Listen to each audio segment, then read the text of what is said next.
It's Donna's first lesson with Glenn, so this big truck's a big deal. I had never driven a big truck before, so I was a little bit nervous. Oops, sorry. Am I going to... Get going. You're almost off the edge of the bridge. That bridge just has miles away. If keeping on the road is hard, try changing gears. Put it in, put it in. So, it's just severe.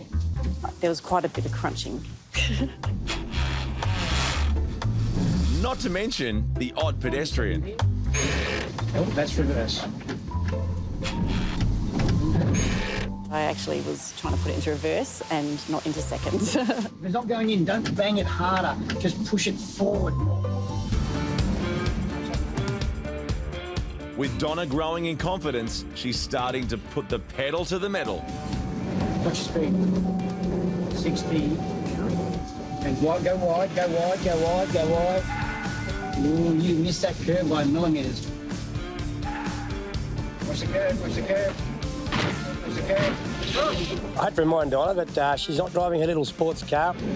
Come to the end of the road. Yep. And we're going to look at the handbrake start. Donna might be used to driving sports cars, but on the road, the same rules apply. Look out for oncoming traffic. Stop. Stop. Stop.